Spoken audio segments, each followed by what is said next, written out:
Ayan mga kabos, isang napakagandang araw na naman po sa ating lahat, no?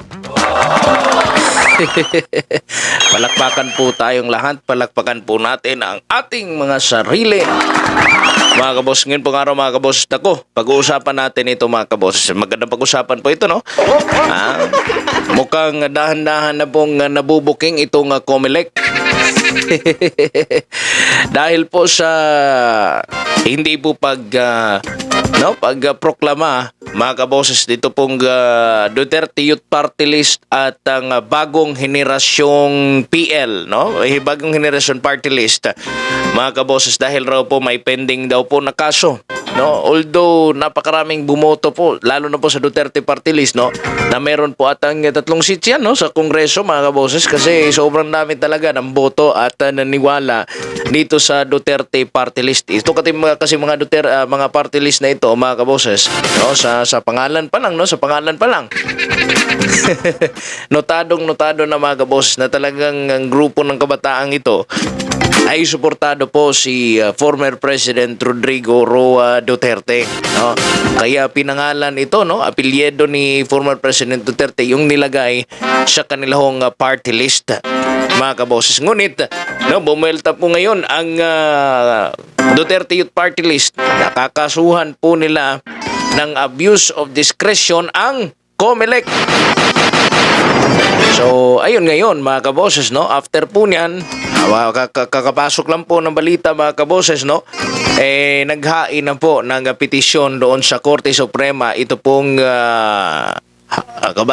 ito pong Duterte Youth Party List mga kaboses. So ngayon po pag-uusapan po natin, at dahil po sa grabe po, no, na pag-usig mga kaboses ng Duterte Youth Party List, ay sumagot na po si Chairman George Garcia na re-resolbahin daw nila ito kaagad, no, sa lalong madaling panahon bago po mga kaboses ang June 30. So yan po pag-uusapan natin ngayong araw, no, mga kaboses. Pero bago po yan, please subscribe, like, and share po dito sa ating YouTube channel mga kaboses. At paki-hit na notification bell na lang din po para po palagi po kayong updated sa lahat po natin ng mga uploads mga kaboses. Grave abuse of discretion. Yan po yung sinabi ni, mamaya i-play po natin yun pong interview mga kaboses, statement po ni Ronald Cardema, no? Isa po itong representante ng Duterte Youth Party List. No? Baga pareho ito itong bagong henerasyon na party list mga kaboses ay talagang notado, no, na suportado si former President Rodrigo Roa Duterte. At itong mga ito mga kaboses, no, hindi po ito pumirma, no, sa impeachment trial laban kay Vice President Sara Duterte. Kasi unang-una, inspired, no? Inspired yung kanilang pagiging kabataan sa liderato po ni former President Rodrigo Roa Duterte.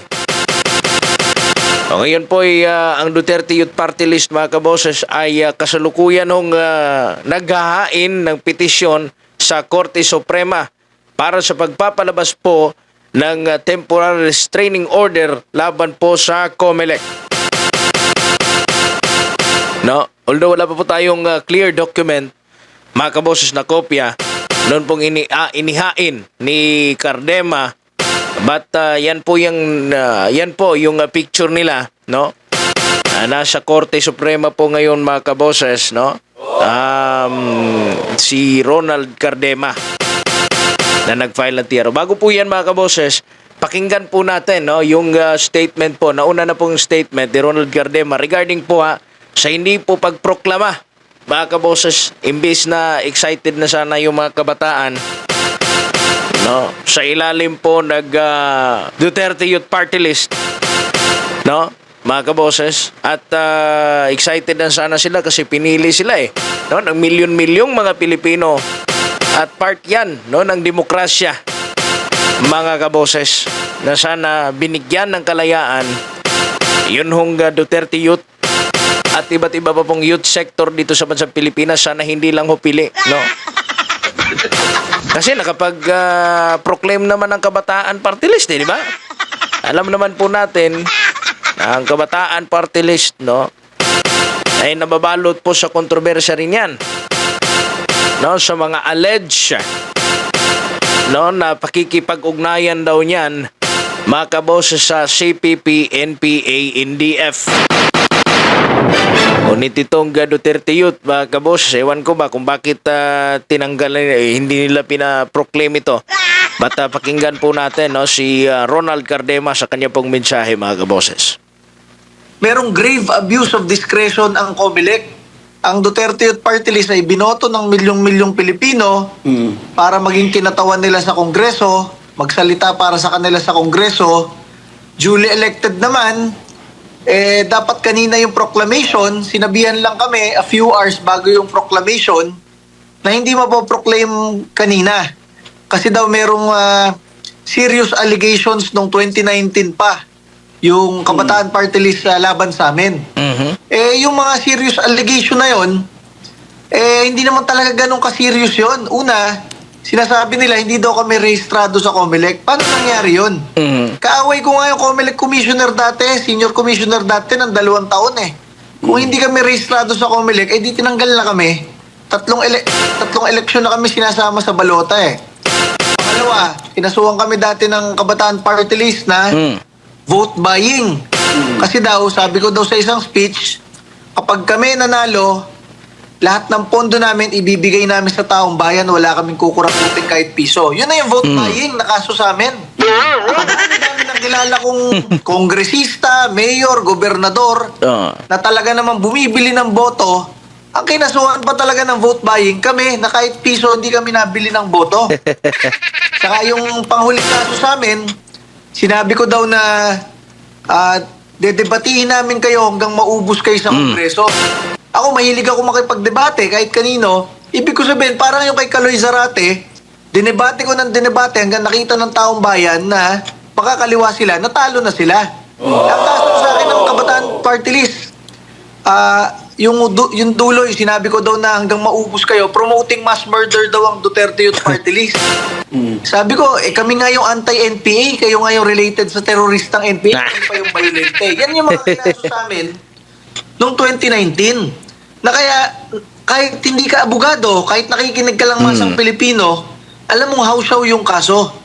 Ngayon, ang nangyari, bigla na lang binanggit kanina ng COMELEC na dahil daw doon sa serious allegations na yun noong 2019, hindi daw kami muna makakaupo. No. Kung pending na pala yan noong 2019 pa, bakit noong 2022, pending rin naman yan, nakaupo naman kami, di ba?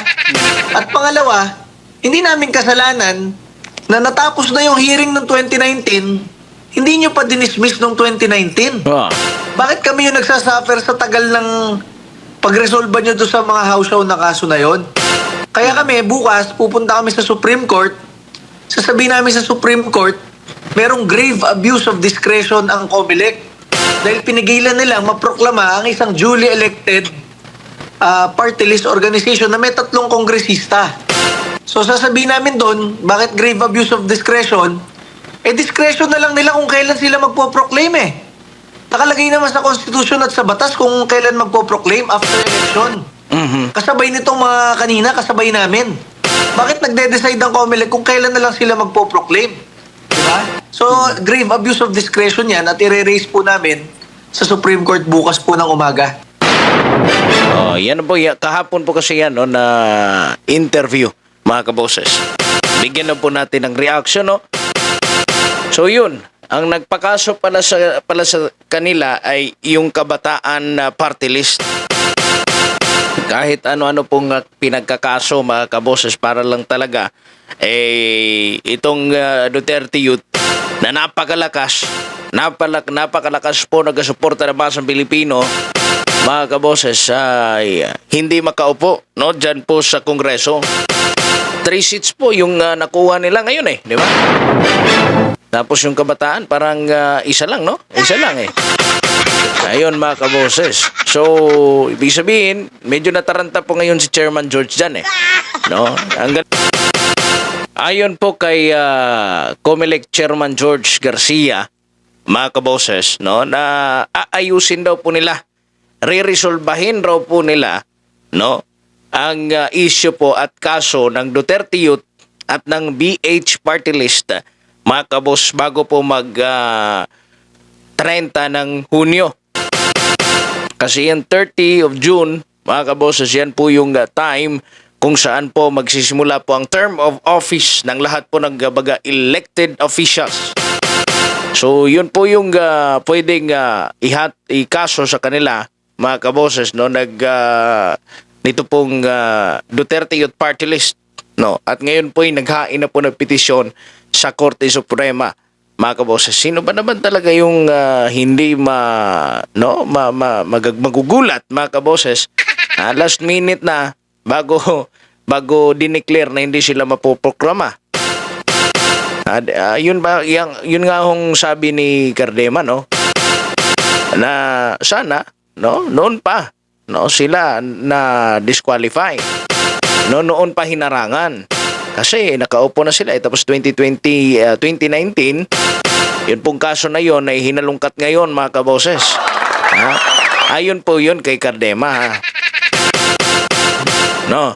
So, ngayon, napakalaking pinagtataka ngayon ng nakararami, mga kaboses. Tataka ngayon ang marami kung bakit itong mga maka-Duterte na party list ay ito lang yung sinita ng COMELEC sa dami-dami pong kongresista na involved ngayon sa vote buying, mga kaboses.